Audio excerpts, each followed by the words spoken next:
شوفون شنو اجرعنا ويا هيك اخوانا. لا شيء غير السيف.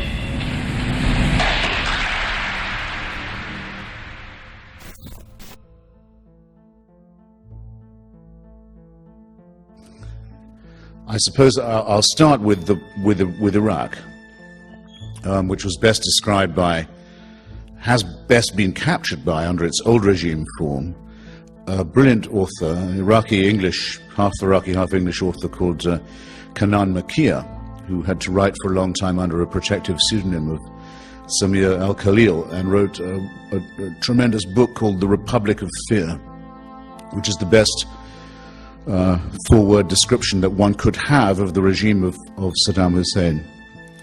If you can get hold of it, and you can, if you go back to look at the program that Kanan Makia and Hodding Carter once did for public broadcasting, you can actually get to see one of the most chilling,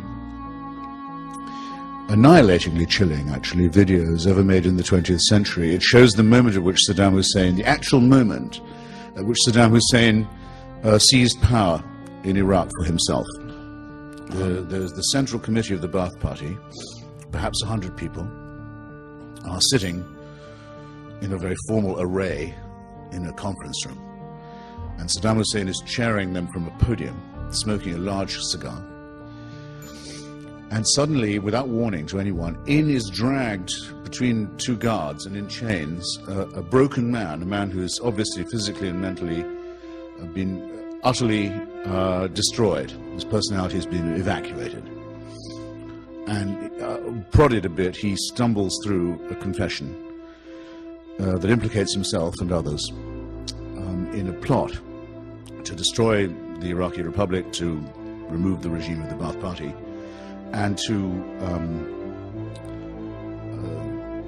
ruin the Iraqi revolution, the counter-revolution. Having confessed for himself and having begged to be executed for his crimes, and having been reduced to a state of complete abjection, the man then says, the following members of this Central Committee were with me in this plot, and he begins to read out their names. Slowly. And as this happens, you can see it, the guards move every time a name is mentioned, and they grab the member of the Central Committee and lead him out of the door. And after about a dozen of these, there's panic. Sheer animal panic starts to spread among those who haven't yet been named. And in the hope that they're not going to be, they start screaming and jumping up and saying, "Glory to Saddam Hussein, our leader, all praise to him, the sun, the moon, the stars of Iraq," praying that it won't be them who are called next. Nothing makes any difference. The harvest just goes on randomly. They're taken off the chessboard and taken out until half of them are gone, and the rest are just limp and done for, and almost dying with relief that it wasn't them. It's the most extraordinary live show of a real, for keeps, political purge that you'll ever see. And then there's the second half, where the surviving half are told to go out in the yard and are given guns and are told to shoot the convicted half. Now they're in the plot. Now they are cemented to the leadership. Now, Kanan Makia in his book says correctly, he says, Hitler wouldn't have thought of that. Stalin didn't even think of that, and he thought about these things a lot, about how to get one member of the Central Committee to betray another member and keep them all guessing so that you're the ultimate beneficiary. But this, it's often, I think, very, very, very hard for people who live in civilized countries, democratic countries, to understand what it would be like to live even a day under a regime that was like this. I used to find in arguments about Iraq that I knew right away when someone didn't know what they were talking about. And the dead giveaway would always be when they would say, "All right, I agree, Saddam Hussein is a bad guy." I said, "That means you don't know anything about it. If that's what you think, you don't know what it would be like to be sitting at home wondering where your daughter was and finding out because the police came round and banging on the door handed you a video while they stood there of her being raped by their colleagues, just to show you who was boss." The word evil, which I began with, I think does need a bit of justification. Many people think that even use the word evil is sort of naive or morally too judgmental, or you know what I'm driving at, too simplistic. And yet it's somehow a word without which we cannot do. The person who spills their cup of coffee in the morning on a copy of the party paper that has the leader's picture on it, and everyone in the cafe goes completely quiet. You just desecrated a picture of the leader. The police are on their way now. You've just made the biggest mistake of your life.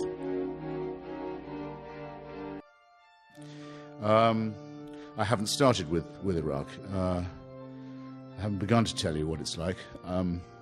The nearest I can come from personal experience would be, I suppose, being present when a mass grave in the Shia districts of the south was being opened, Hilla, near Babylon, just after the intervention in 2003. And I was there. I'd gone with a group of my fellow reporters, and the temperature in Iraq at midday around that time goes well above 100, and you have to be coated in sunscreen at all times, and you're coated in sweat anyway. And it gets in your hair and in your clothes and on your face. You're sort of covered in slime, in effect, protective slime.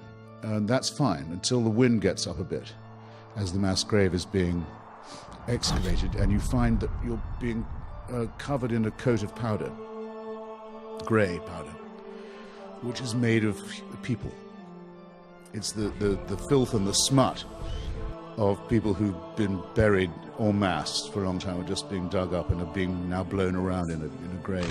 And you want to feel dirty. You want to feel dirtied up by the experience of fascism. Try finding that you're 12 hours away from a shower and you can't get dead person out of your hair or off your face. There's nothing you can do about it. You're stuck with it. You're tainted. You're polluted, and you're living in a country, or visiting a country in this case, which is digging itself slowly out of a generalized mass grave.